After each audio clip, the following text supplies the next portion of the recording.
ಹರೇ ಶ್ರೀನಿವಾಸ, ಹೇಗಿದ್ದೀರಾ ಎಲ್ಲರೂ? ಇವತ್ತು ನೋಡಿ ಶ್ರೀಕೃಷ್ಣ ಅಲಂಕಾರ ಎಲ್ಲ ನೋಡ್ಕೊಂಡು ಬನ್ನಿ. ಆನಂತರ ನಾನು ಶಾರ್ಟ್ಸಲ್ಲಿಯೂ ಹಾಕ್ತೇನೆ.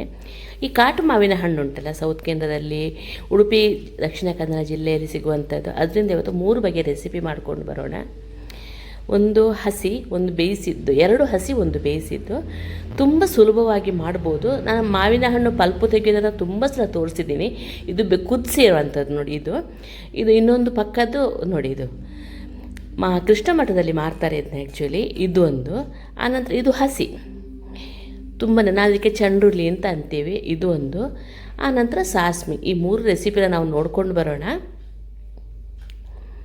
ಇದು ನೋಡಿ ಸಾಸಿವೆ ತೆಂಗಿನಕಾಯಿ ಹಾಕಿ ಮಾಡುವಂಥದ್ದು. ಇದು ತುಂಬಾ ಚೆನ್ನಾಗಾಗುತ್ತೆ. ಈ ಸೆಕೆಯ, ಈ ಬಾಯಾರಿಕೆ ತಣಿಸ್ಲಿಕ್ಕೆ ಎಲ್ಲ ಇದು ತುಂಬಾ ಹೆಲ್ಪ್ ಆಗುತ್ತೆ.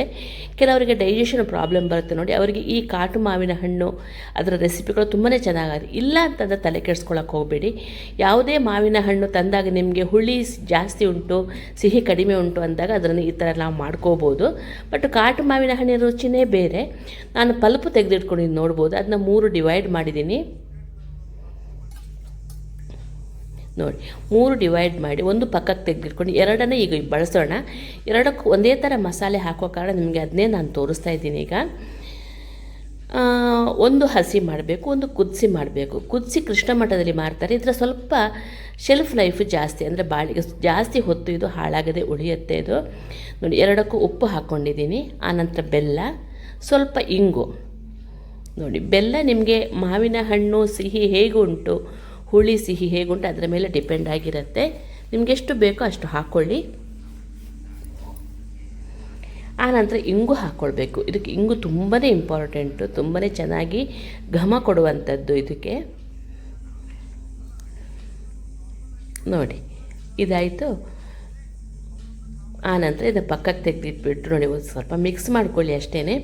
ಪಕ್ಕಕ್ಕೆ ತೆಗೆದಿಟ್ಕೊಂಡ್ಬಿಟ್ಟು ಒಂದು ಒಗ್ಗರಣೆ ಹಾಕಬೇಕು ಇದಕ್ಕೆಲ್ಲ. ಈಗ ಇದಕ್ಕೆ ಕೊಬ್ಬರಿ ಎಣ್ಣೆ ತುಂಬಾ ಚೆನ್ನಾಗಾಗುತ್ತೆ. ಕೊಬ್ಬರಿ ಎಣ್ಣೆ ಹಾಕಿ, ಉದ್ದಿನಬೇಳೆ, ಸಾಸಿವೆ ಹಾಕಿ ಫಸ್ಟ್ ಅದನ್ನ ಚಟಪಟ ಅಂತ ಹುರಿಯೋ ತನಕ ಕಾಯಿರಿ.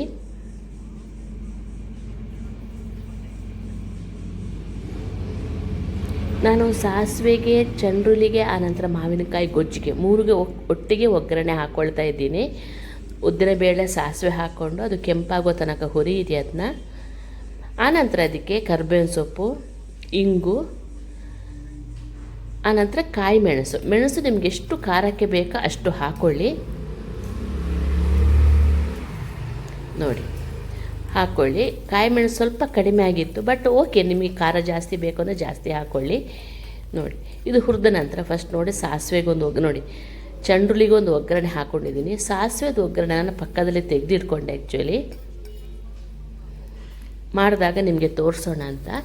ಆನಂತರ ಅದೇ ಬಾಣಲಿಗೆ ನಾವು ಗೊಜ್ಜು ಮಾಡ್ತೀವಲ್ಲ, ರಸ ತೆಗೆದಿಟ್ಟು ನೋಡಿ, ಬೆಲ್ಲ ಮತ್ತು ಇಂಗು ಅದೆಲ್ಲ ಹಾಕಿರುವಂಥದ್ದು, ಉಪ್ಪು ಬೆಲ್ಲ ಹಾಕಿರುವಂಥದ್ದನ್ನು ಅದನ್ನ ಹಾಕಿ, ಅದಕ್ಕೆ ನಾನು ಇನ್ನೊಂದು ಮಾವಿನ ಇದು ಉಂಟು ನೋಡಿ, ಬೀಜ ಸಮೇತ ಹಾಕಿದೆ ನಾನು.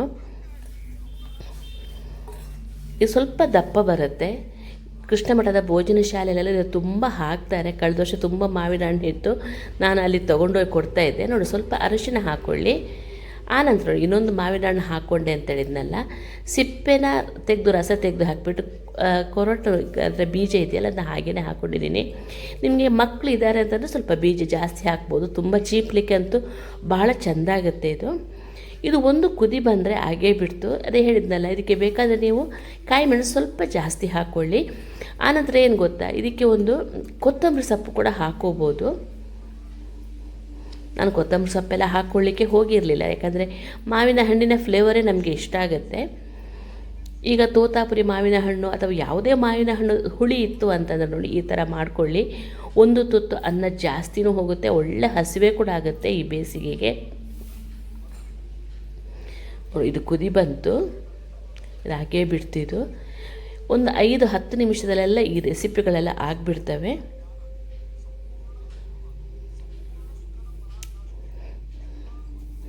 ಇದನ್ನ ನೆನೆಸ್ಕೊಂಡಾಗ ಯಾರಿಗೆಲ್ಲ ಬಾಯಲ್ಲಿ ನೀರು ಬಂತು ಕಮೆಂಟ್ಸಲ್ಲಿ ಹೇಳಿ ನೋಡಿ. ಇದು ಹಾಗೇ ಬಿಡ್ತು. ಇದೊಂದು ಬೇರೆ ಪಾತ್ರೆಗೆ ನಾವು ಇಳಿಸ್ಕೊಳ್ಳೋಣ ನಮ್ಮೂರಲ್ಲಿ ಈ ಸಲ ತುಂಬ ಮಾವಿನ ಹಣ್ಣು ಇದೆ, ಕಳೆದ ವರ್ಷವೂ ಇತ್ತು, ಈ ವರ್ಷವೂ ಇದೆ ನೋಡಿ. ಹಾಗೇ ಬಿಡ್ತು, ಒಂದು ಹಸಿ ಒಂದು ಕುದಿಸಿ ಮಾಡಿರುವಂಥದ್ದು. ಈ ಶೀತ ಪ್ರಕೃತಿಯವರಿಗೆಲ್ಲ ಸ್ವಲ್ಪ ಕುದಿಸಿ ಮಾಡಿರೋದು ಸ್ವಲ್ಪ ಹೆಲ್ಪ್ ಆಗುತ್ತೆ. ಈಗ ಸಾಸಿವೆ ಮಾಡೋಣ ನೋಡಿ. ಮಾವಿನ ಹಣ್ಣಿದ್ದು ಪಲ್ಪು ಮತ್ತು ನೋಡಿ ತೆಂಗಿನಕಾಯಿ ತೆಗೆದಿಟ್ಕೊಂಡಿದ್ದೀನಿ, ಮಿಕ್ಸಿಗೆ ಹಾಕಿ ಅದಕ್ಕೆ ಸ್ವಲ್ಪ ಸಾಸಿವೆ, ಒಂದು 1/4 ಚಮಚಷ್ಟು ಸಾಸಿವೆ, ಒಂದು ಕೆಂಪು ಮೆಣಸು ಹಾಕ್ಕೊಂಡು ಅದನ್ನ ನೀಟಾಗಿ ರುಬ್ಕೊಳ್ಳಿ.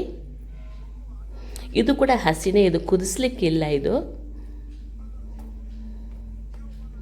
ನಮ್ಮೂರಲ್ಲಿ ಪ್ರತಿಯೊಂದು ಮನೆಯಲ್ಲಿ ಈ ಸೀಸನಲ್ಲಿ ಇದನ್ನ ಮಾಡೇ ಮಾಡ್ತೀವಿ ನಾವು ನೋಡಿ. ಇದು ಹಾಗೆ ಬಿಡ್ತು ನೋಡಿ.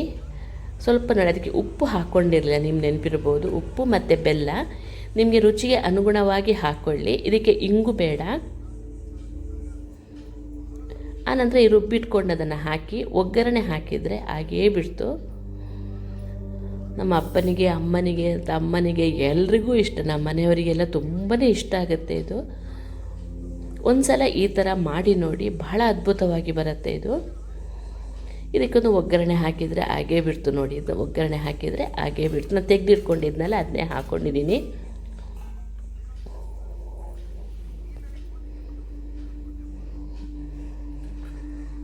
ನೋಡಿ. ಹಾಗೇ ಬಿಡ್ತು ಮೂರು ಕೂಡ. ಜಾಸ್ತಿ ಡಿಫರೆನ್ಸ್ ಏನಿರಲ್ಲ, ಟೇಸ್ಟಲ್ಲಿ ಮಾತ್ರ ತುಂಬಾ ಚೇಂಜಸ್ ಇರುತ್ತೆ. ತೆಂಗಿನಕಾಯಿ ಹಾಕಿದ್ದು ಕುದಿಸಿದ್ದೆಲ್ಲ ಬೇರೆಯೇ ಟೇಸ್ಟ್ ಕೊಡುತ್ತೆ ನಿಮಗೆ. ಪ್ರೊಸೀಜರ್ ಎಲ್ಲ ಒಂದೇ ಸಾಧಾರಣವಾಗಿ ನೋಡಿ. ಇದು ಹಸಿ, ಇದು ಆ ಕಡೆದು ಸಾಸಿವೆ. ಇದು ಕೂಡ ಇದು ಮಾಡಿದ ತಕ್ಷಣ ಈ ಹಸಿಗಳನ್ನು ಎರಡೂ ಇದೆಯಲ್ಲ, ಎರಡನ್ನು ನಾವು ಫ್ರಿಜ್ಜಲ್ಲಿ ಇಡಬೇಕಾಗುತ್ತೆ, ಬೇಗ ಕೆಟ್ಟೋಗುತ್ತೆ ಅದು ನೋಡಿ. ಎಷ್ಟು ಟೇಸ್ಟಾಗಿ ಬಂದಿದೆ ಅಂತ ನೋಡ್ಬೋದು ನೀವು. ಆನಂತರ ಮಾವಿನ ಕಾಯ್ದು ಚಿತ್ರಾನ್ನ ಯಾವ ಥರ ಮಾಡ್ತೇವೆ ಅದೇ ಥರ ನಾವು ನೆಲ್ಲಿಕಾಯಿ ಚಿತ್ರಾನ್ನ ಕೂಡ ಮಾಡ್ಬೋದು.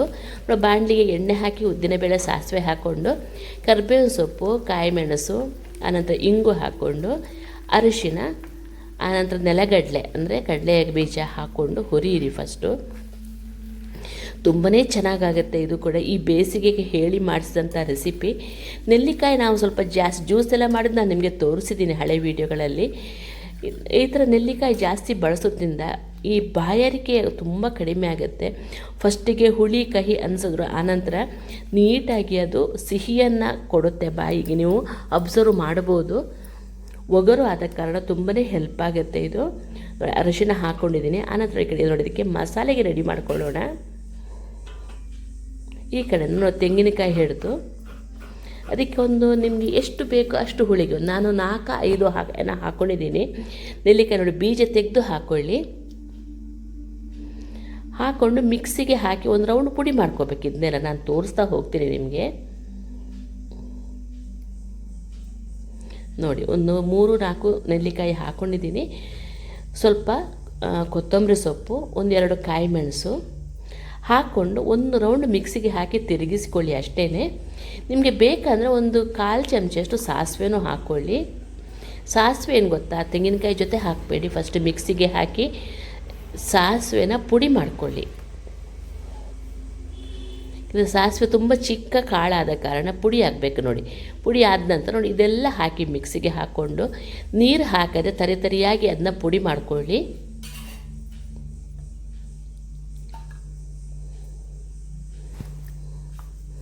ಶುಗರಿಗೂ ಇದು ತುಂಬಾ ಒಳ್ಳೆಯದು ನೋಡಿ. ಅಷ್ಟೊತ್ತಿಗೆ ಇದು ಒಗ್ಗರಣೆದ ಆಫ್ ಮಾಡಿ ಇಟ್ಟಿದ್ದೆ ನಾನು. ಇದು ನೀಟಾಗಿ ಇದನ್ನ ನೀರು ಹಾಕೋದು ಗೀರು ಹಾಕೋದು ಏನೂ ಬೇಡ. ನೀಟಾಗಿ ಒಂದು 2-3 ನಿಮಿಷ ಹಸಿ ವಾಸನೆ ಹೋಗಬೇಕಲ್ಲ, ಕಾಯಿ ಮೆಣಸಿದ್ದೆಲ್ಲ ಸಾಸಿವೆದ್ದೆಲ್ಲ ಅಷ್ಟು ತನಕ ಸ್ವಲ್ಪ ಫ್ರೈ ಮಾಡಬೇಕು. ಆನಂತರ ಅನ್ನಕ್ಕೆ ಹಾಕಿ ಮಿಕ್ಸ್ ಮಾಡಿದರೆ ಹಾಗೇ ಬಿಡ್ತು. ತುಂಬಾ ಚೆನ್ನಾಗಾಗುತ್ತೆ. ಈ ಡಬ್ಬಕ್ಕೆಲ್ಲ ಹೇಳಿ ಮಾಡಿಸಿದಂಥ ರೆಸಿಪಿ. ಈಗಂತೂ ಮುಂಚೆ ಬೆಟ್ಟದ ನೆಲ್ಲಿಕಾಯಿ ಆದರೆ ದೀಪಾವಳಿ ಟೈಮಲ್ಲೆಲ್ಲ ಮಾತ್ರ ಸಿಗ್ತಾಯಿತ್ತು. ಈಗ ವರ್ಷಿಡೀ ಮಾವಿನಕಾಯಿ ಅಂತಲೇ ಬರುತ್ತೆ. ನೆಲ್ಲಿಕಾಯಿ ಸಿಗೋ ಕಾರಣ ನಮಗೆ ಇದನ್ನ ಯಾವತ್ತು ಬೇಕಾದ್ರೆ ಮಾಡಿ ನಾವು ಈ ಥರ ಒಂದು ರೆಡಿ ಮಾಡಿ ಇಟ್ಕೊಂಡ್ರೆ ಮುಂಚಿನ ಅವತ್ತು ಮಾರನೇ ದಿವಸ ಅನ್ನ ಮಾಡಿ ಅದಕ್ಕೆ ಮಿಕ್ಸ್ ಮಾಡಿಕೊಂಡು ಡಬ್ಬಕ್ಕಂತೂ ಹೇಳಿ ಮಾಡಿಸಿದಂಥ ರೆಸಿಪಿ. ಏನು ಗೊತ್ತಾ, ಫಸ್ಟ್ ಹುಳಿ ಆಗುತ್ತೆ ಬಾಯಿಯೆಲ್ಲ, ಅಂತ ನೀಟಾಗಿ ಸಿಹಿ ಆಗುತ್ತೆ ನೋಡಿ. ಅದಕ್ಕೆ ನೋಡಿ ಸ್ವಲ್ಪ ನಾನು ಉಪ್ಪು ಅನ್ನಕ್ಕೆ ಹಾಕ್ಕೊಂಡಿರಲಿ. ನಾವು ನಮ್ಮ ಮನೇಲಿ ಅನ್ನಕ್ಕೆ ಉಪ್ಪು ಹಾಕ್ಕೊಂಡು ನಾವು ಬೇಯಿಸಲ್ಲ. ಒಂದು ಸ್ವಲ್ಪ ಬೆಲ್ಲ ತೀರಾ ಆಪ್ಷನಲ್ಲು. ಸಕ್ಕರೆ ಹಾಕ್ಲಿಕ್ಕೆ ಹೋಗಬೇಡಿ, ಸ್ವಲ್ಪ ಬೆಲ್ಲನೇ ಹಾಕ್ಕೊಳ್ಳಿ. ಹಾಕಿ ಎಲ್ಲ ಮಿಕ್ಸ್ ಮಾಡಿ ಸ್ವಲ್ಪ ನಾನು ಲಿಂಬೆಹಣ್ಣು ಹಿಂಡ್ಕೊಂಡಿದ್ದೀನಿ, ಅದು ಕೂಡ ಆಪ್ಷನಲ್, ನಿಮಗೆ ಬೇಕಂದರೆ ಹಿಂಡ್ಕೊಳ್ಳಿ. ತುಂಬಾ ಚೆನ್ನಾಗಿ ಬಂದಿತ್ತು ಈ ರೆಸಿಪಿ ಕೂಡ. ನಾನು ಲಾಸ್ಟ್ ಟೈಮು ನಿಮಗೆ ಮಾಡಿ ತೋರಿಸಿದ್ದು, ನಾನು ನೆಲ್ಲಿಕಾಯಿ ಸಾರು ರೆಸಿಪಿ ಮಾಡಲಿಕ್ಕೆ ಮರ್ತೋಯ್ತು. ಅದು ತುಂಬ ಚೆನ್ನಾಗಿ ಬರುತ್ತೆ. ಅದು ಈ ಸೆಕೆಗೆಲ್ಲ ತುಂಬಾ ಚೆನ್ನಾಗಾಗುತ್ತೆ, ಕುಡಿಯೋಕ್ಕೂ ಆಗುತ್ತೆ. ಅದನ್ನ ನಿಮಗೆ ನೋಡಿ, ಇದೆಲ್ಲ ನೀಟಾಗಿ ಮಿಕ್ಸ್ ಮಾಡ್ಕೊಳ್ಳಿ. ಒಂದು 2-3 ನಿಮಿಷ ಹುರಿಯೋದನ್ನು ಮಾತ್ರ ಮರಿಬೇಡಿ ನಾವು ತೆಂಗಿನಕಾಯಿ ಹಾಕಿದ ನಂತರ.